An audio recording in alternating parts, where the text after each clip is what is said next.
दोस्तों, कहते हैं कि हर मनुष्य को अपने कर्मों का फल जरूर मिलता है। अच्छे कर्म करने पर पुण्य मिलता है और बुरे कर्म करने पर नरक की यातनाएं सहनी पड़ती है। इस संबंध में गरुड़ पुराण में मृत्यु के बाद की घटनाओं के विषय में प्रेतलोक तथा 84 लाख योनियों के बारे में विस्तार से बताया गया है।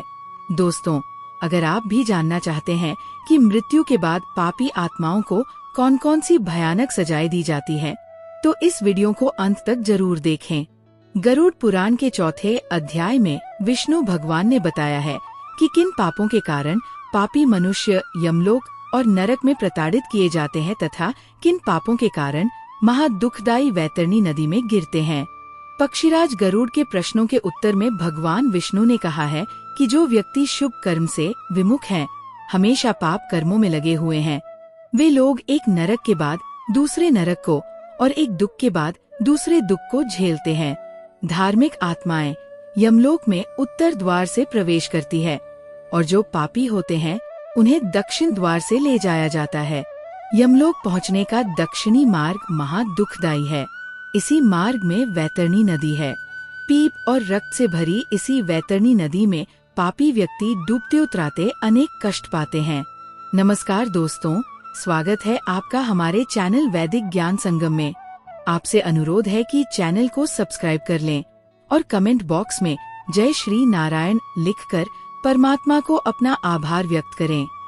गरुड़ पुराण में व्यक्ति के पापों के अनुरूप मिलने वाली सजाओं का विस्तार से वर्णन किया गया है। दोस्तों, हमारे शास्त्रों में 5 महापापों का उल्लेख है। इनमें से एक महापाप चोरी करना है। यदि कोई व्यक्ति दूसरों के पैसे लूटता है या पैसे की धोखाधड़ी करता है, तो यमदूत उसे रस्सी से बांधकर नरक में पीटते हुए ले जाते हैं। जब तक वो बेहोश नहीं हो जाता, तब तक उसे पीटा जाता है और होश में आने के बाद फिर से पीटा जाता है। गरुड़ पुराण में बताया गया है कि जो व्यक्ति ब्राह्मण और गाय की हत्या करता है, उसे वैतरणी नदी के कष्ट सहने के बाद घोर नरक भोगना पड़ता है। गरुड़ पुराण के मुताबिक वैतरणी नदी देखने में बड़ी ही भयानक है। इस नदी में खून और मवाद गर्म लावे की तरह खौलता रहता है। नदी के तट पर हड्डियों के ढेर लगे हैं। पापी व्यक्ति को इस नदी को पार करके निकलना होता है। जो महापापी घर, गांव या जंगल में आग लगाता है, यमदूत उसे ले जाकर अग्नि कुंडों में पकाते हैं। वह पापी अग्नि में जलता हुआ लावा पीता है। जब पापी छाया की याचना करता है, तो यमदूत उसे असिपत्र नामक वन में ले जाते हैं। वहाँ तलवार के समान तीखे पत्तों से उसके अंग कट जाते हैं। यमदूत उसे शीतल छाया में सुख की नींद सोने को कहते हैं, लेकिन कटे हुए अंगों के कष्ट से उसे नींद नहीं आती।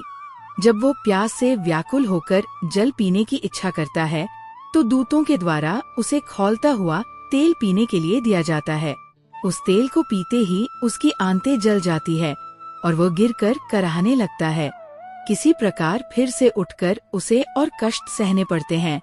शास्त्रों के अनुसार ये सिलसिला तब तक चलता है जब तक कि सजा का समय समाप्त न हो जाए। दोस्तों, हिंदू धर्म शास्त्रों में अहिंसा का बहुत महत्व है। गरुड़ पुराण में भी ये बताया गया है कि निर्दोष जीवों की हत्या करना एक बड़ा पाप है। इसके लिए गरुड़ पुराण में एक कठोर सजा का वर्णन मिलता है। ऐसे व्यक्ति को गरम तेल में डालकर तला जाता है। जो लोग जानवरों को मारकर उनका मांस खाते हैं, उनके लिए भी कठोर सजा तय की गई है। ऐसे लोगों को नरक में जानवरों के बीच छोड़ दिया जाता है और जानवर उन्हें चीर चीर कर खा जाते हैं। कुंभीपाक नरक में शिकारियों अर्थात उन लोगों की आत्माओं को लाया जाता है जो अपने शौक के लिए जानवरों की हत्या कर देते हैं। यहाँ उनके इस कर्म की सजा के लिए खौलते तेल में बार बार उबाला जाता है। दोस्तों, कुछ पापों की सजा इन सब सजाओं से भी बढ़कर होती है। गरुड़ पुराण में ऐसे व्यक्ति के लिए भी बेहद खतरनाक सजा तय की गई है जो बड़े बुजुर्गों का अपमान करते हैं या उन्हें घर से निकाल देते हैं। ऐसे व्यक्ति को नरक की आग में तब तक डुबोया जाता है जब तक उसकी खाल न निकल जाए। जहाँ बुजुर्गों का सम्मान किया जाता है, वहाँ देवताओं का वास होता है।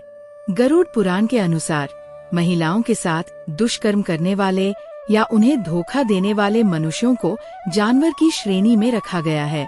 ऐसे मनुष्यों को नर्क में मलमूत्र से भरे कुएं में डाल दिया जाता है और उन्हें जीवित रहने के लिए वही सब खाना पीना पड़ता है। हमारे शास्त्र कहते हैं कि ऐसे पति पत्नी जो एक दूसरे के साथ केवल तब तक रहते हैं जब तक एक दूसरे के पैसे का उपभोग कर सकें, उन्हें मृत्यु के बाद नर्क भोगना पड़ता है। ऐसे लोगों को नर्क में लोहे की गर्म सलाखों से पीटा जाता है। अंधकूप नर्क में उनकी आत्माओं को मारा जाता है और ये सिलसिला बहुत लंबे समय तक चलता है। केवल यही नहीं, बल्कि शास्त्रों में ये भी बताया गया है कि गुरु हमें अच्छे और बुरे का ज्ञान देते हैं। इसलिए गुरु को पिता समान माना गया है और गुरु की पत्नी को माता का दर्जा दिया गया है। गुरु की पत्नी के बारे में बुरा सोचने वाले महापापियों को भयानक सजा दी जाती है। उनके अंगों पर पिघला हुआ लोहा डालकर उन्हें पीटा जाता है। गरुड़ पुराण में आत्महत्या को निंदनीय अपराध माना गया है, क्योंकि धर्म के अनुसार कई योनियों के बाद मानव जीवन मिलता है। ऐसे में इसे व्यर्थ गवा देना मूर्खता और अपराध बताया गया है। कहते हैं कि जो व्यक्ति आत्महत्या करता है उसकी आत्मा हमारे बीच ही भटकती रहती है।